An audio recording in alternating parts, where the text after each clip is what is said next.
Hi hello ನಮಸ್ಕಾರ ಎಲ್ಲರಿಗೂ. Welcome back my YouTube channel. ಈ ಒಂದು ವಿಡಿಯೋದಲ್ಲಿ ರೈಲ್ವೆ ಇಲಾಖೆಯಲ್ಲಿ ಸುಮಾರು 1036 ಹುದ್ದೆಗಳಿಗೆ ವಿವಿಧ ಕೋರ್ಸ್ಗಳನ್ನು ಹೊಂದಿರತಕ್ಕಂತಹ ಅಭ್ಯರ್ಥಿಗಳಿಗೆ ಶಿಕ್ಷಕರ ನೇಮಕಾತಿಗಾಗಿ 2025ಕ್ಕೆ ಆನ್ಲೈನ್ ಅರ್ಜಿಯನ್ನು ಕರೆದಿದ್ದಾರೆ. ಈ ಒಂದು ಅರ್ಜಿಯ ಒಂದು ಸಂಪೂರ್ಣ ವಿವರವನ್ನ ನೋಟಿಫಿಕೇಶನ್ ಒಂದಿಗೆ ನಾನು ಸಂಪೂರ್ಣ ಮಾಹಿತಿಯನ್ನು ನೀಡ್ತಾ ಇದ್ದೀನಿ. ಅದಕ್ಕೂ ಮುಂಚೆ ಯಾರೆಲ್ಲ ಇದೆ ಮೊದಲು ನನ್ನ ಯೂಟ್ಯೂಬ್ ಚಾನಲ್ ಅನ್ನು ನೋಡ್ತಾ ಇದ್ರು ದಯವಿಟ್ಟು ಸಬ್ಸ್ಕ್ರೈಬ್ ಮಾಡಿಕೊಂಡು ಪಕ್ಕದಲ್ಲಿ ಕಾಣುವ ಬೆಲ್ ಬಟನ್ ಮೇಲೆ ಕ್ಲಿಕ್ ಮಾಡಿ ಆಲ್ ಅಂತ ಸೆಲೆಕ್ಟ್ ಮಾಡ್ಕೊಳ್ಳಿ.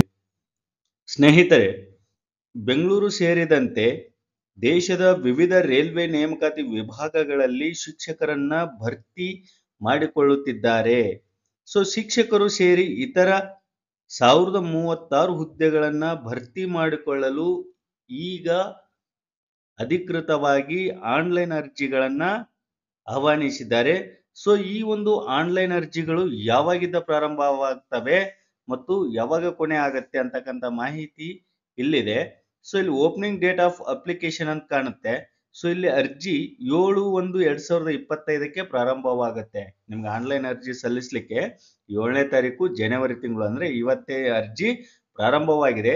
ಈ ಒಂದು ಅರ್ಜಿ ಸಲ್ಲಿಸಲಿಕ್ಕೆ ನಿಮ್ ಕೊನೆಯ ದಿನಾಂಕ ಫೆಬ್ರವರಿ 6ನೇ ತಾರೀಕಿನವರೆಗೂ ಕೂಡ ನಿಮ್ಗಿಲ್ಲಿ ಕೊನೆಯ ದಿನಾಂಕ ಆಗಿರುತ್ತೆ. ನಿಮ್ಗಿಲ್ಲಿ ಅರ್ಜಿಯನ್ನ ಸಲ್ಲಿಸಲಿಕ್ಕೆ ಈ ಒಂದು ಹುದ್ದೆಗಳಿಗೆ ಶಿಕ್ಷಕರ ಹುದ್ದೆ, ಬರೀ ಶಿಕ್ಷಕರ ಹುದ್ದೆನೇ ಇಲ್ಲ, ಇಲ್ಲಿ ಶಿಕ್ಷಕರ ಹುದ್ದೆಗಳನ್ನ ಒಳಗೊಂಡಂತೆ ಸಾಕಷ್ಟು ಹುದ್ದೆಗಳಿದಾವೆ. ಅದನ್ನ ಮುಂದೆ ನಾನು ತಿಳಿಸ್ತಾ ಹೋಗ್ತೀನಿ.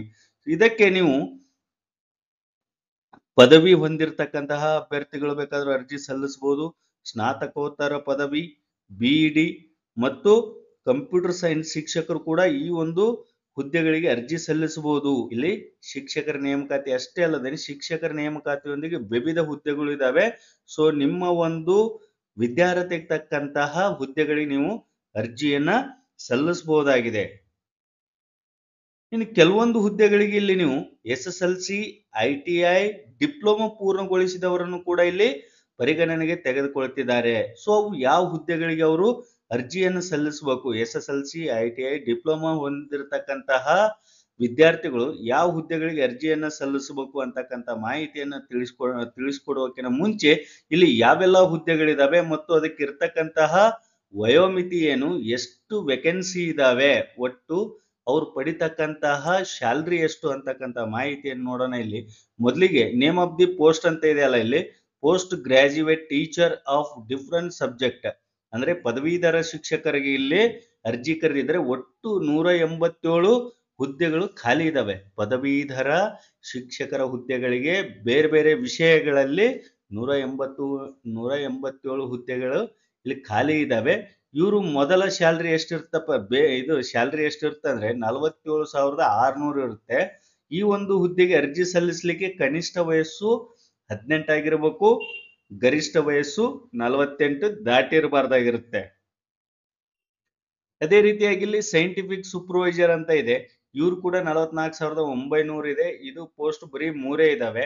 ಇನ್ನು ಅತಿ ಹೆಚ್ಚು ಹುದ್ದೆಗಳಪ್ಪ ಅಂತಂದ್ರೆ ಇಲ್ಲಿ trained graduate teachers different subjects, ಅಂದ್ರೆ ಈಗಾಗಲೇ ತರಬೇತಿಯನ್ನು ಹೊಂದಿರತಕ್ಕಂತಹ ಶಿಕ್ಷಕರಿಗೆ ಒಂದು ನೇಮಕಾತಿ 338 ಇದಾವೆ. ಇಲ್ಲಿ ಹುದ್ದೆಗಳು ಖಾಲಿ 338 ಇದಾವೆ.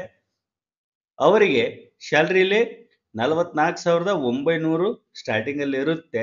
ಅವರ ವಯೋಮಿತಿ 18 ವರ್ಷ ಕನಿಷ್ಠ ಆಗಿರ್ಬೇಕು, 48 ಗರಿಷ್ಠ ಆಗಿರ್ಬೇಕು.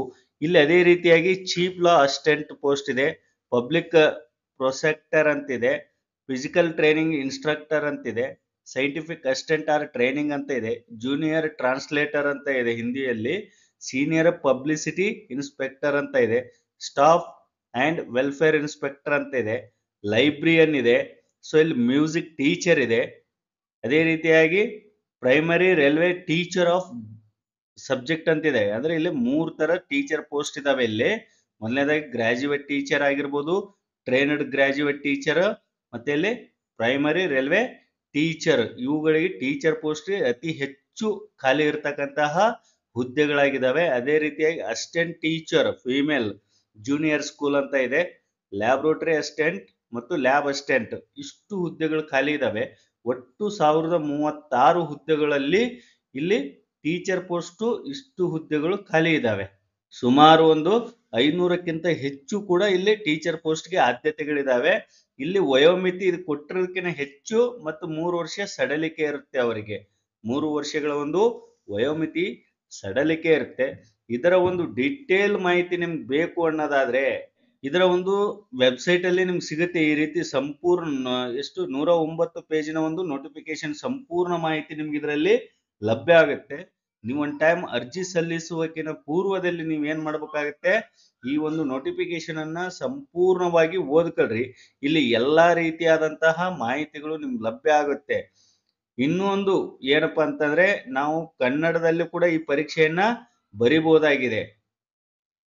ಸೊ ಹಾಗಾಗಿ ನೀವು ಅರ್ಜಿ ಸಲ್ಲಿಸುವಕ್ಕೆ ನಮ್ಮ ಪೂರ್ವದಲ್ಲಿ ಎಲ್ಲೇ ವೇಕೆನ್ಸಿ ಇದಾವೆ, ಎಷ್ಟು ಪೋಸ್ಟ್ಗಳಿದಾವೆ ಮತ್ತು ಇದಕ್ಕೆ ಅರ್ಜಿಯನ್ನ ಯಾವ ರೀತಿ ಸಲ್ಲಿಸಬೇಕು, ಇದಕ್ಕೆ ಫೀಸ್ ಎಷ್ಟು ಇರುತ್ತೆ, ಫೀಸ್ನು ಕೂಡ ಕೊಟ್ಟಿರ್ತಾರೆ ಅವ್ರು. ಇಲ್ಲಿ ಎಕ್ಸಾಮಿನೇಷನ್ ಫೀಸ್ ಅಂತ ಇದೆ ಅಲ್ಲ, ಇಲ್ಲಿ ನೀವು ನೋಡ್ತಿರೋ PWD, female, transgender, ex service man ಮತ್ತು SC/ST minority community, economically backward classes ಅಂದ್ರೆ ಇಲ್ಲಿ ಕೂಡ ನೀವು ಕೆಲವು OBC ಕೆಟಗರಿ ಅವರು ಬರ್ತಾರೆ, ಅಂತವರಿಗೆ ಇಲ್ಲಿ 250 ರೂಪಾಯಿ ಫೀಸ್ ಇರುತ್ತೆ. ಇವು ಕೆಟಗರಿಯನ್ನ ಹೊರತುಪಡಿಸಿ ಇನ್ನುಳಿದಂತಹ ಅಭ್ಯರ್ಥಿಗಳಿಗೆ ಇಲ್ಲಿ 500 ರೂಪಾಯಿ ಫೀಸ್ ಇರುತ್ತೆ. ನೀವೊಂದು ಈ ಆನ್ಲೈನ್ ಅಪ್ಲಿಕೇಶನ್ ಹಾಕ್ಲಿಕ್ಕೆ ಮತ್ತಿದು ಮೋಡ್ಸ್ ಆಫ್ ಪೇಮೆಂಟ್ ಕೂಡ ಕೊಟ್ಟಿದ್ದಾರೆ ಇಲ್ಲಿ, ಯಾವ ರೀತಿ ನೀವು ಪೇಮೆಂಟ್ ಅನ್ನು ಮಾಡ್ಕೊಳ್ಬೇಕು ಅಂತ. ನಿಮ್ಗೆ ಈ ಒಂದು ನೋಟಿಫಿಕೇಶನ್ ಅಲ್ಲಿ ಸಂಪೂರ್ಣವಾದ ಮಾಹಿತಿ ಸಿಗುತ್ತೆ, ಲಭ್ಯ ಇರುತ್ತೆ ಇಲ್ಲಿ. ಅದೇ ರೀತಿಯ ಪರೀಕ್ಷೆ ಯಾವ ರೀತಿ ನಡೆಯುತ್ತೆ, ಇದು ಸಂಪೂರ್ಣವಾಗಿ ಇದು ಪರೀಕ್ಷೆ CBT ಮೂಲಕ ನಡೀತಕ್ಕಂತಹ ಪರೀಕ್ಷೆ ಇದಾಗಿದೆ. CBT ಅಂದ್ರೆ ಕಂಪ್ಯೂಟರ್ ಬೇಸ್ಡ್ ಟೆಸ್ಟ್ ಅಂತ, ಕಂಪ್ಯೂಟರ್ ಆಧಾರಿತ ಪರೀಕ್ಷೆ ಮೂಲಕ ಇದು ನಡೀತಕ್ಕಂತಹ ಪರೀಕ್ಷೆ ಇದಾಗಿದೆ. ಇದರಲ್ಲಿ ಕೊಟ್ಟಿರ್ತಕ್ಕಂತಹ ವೆಬ್ಸೈಟ್ ನೀವು ಲಾಗಿನ್ ಕೊಡಬಹುದಾಗಿದೆ. ನಮ್ಮ ಬೆಂಗಳೂರು ವೆಬ್ಸೈಟ್ ಕೂಡ ಇಲ್ಲಿ ಇದೆ, ಬೆಂಗಳೂರು ರೈಲ್ವೆ ಇದರದ್ದು, ಅದರಲ್ಲಿ ಕೂಡ ನೀವು ಚೆಕ್ ಮಾಡ್ಕೊಳ್ಬಹುದು. ಈ ರೀತಿಯಾಗಿ ಇದನ್ನ ಸಂಪೂರ್ಣವಾಗಿ ನೀವು ಒನ್ ಟೈಮು ನೋಟಿಫಿಕೇಶನ್ ಅನ್ನ ಓದ್ಕೊಳ್ಬೇಕಾಗತ್ತೆ. ಈ ಒಂದು ಪರೀಕ್ಷೆಗೆ 2 ಹಂತಗಳಲ್ಲಿ ಪರೀಕ್ಷೆ ಮಾಡ್ತಾರೆ. ಇದು 2 ಹಂತಗಳಲ್ಲಿ ಪರೀಕ್ಷೆ ಮಾಡೋದಲ್ದೇನೆ ಇದಕ್ಕೆ ಕೌಶಲ ಪರೀಕ್ಷೆ ಅಂತ ಹೇಳಿರುತ್ತೆ ಮತ್ತು ವೈದ್ಯಕೀಯ ಪರೀಕ್ಷೆ ಅಂತ ಇದಕ್ಕೆ ಇರುತ್ತೆ.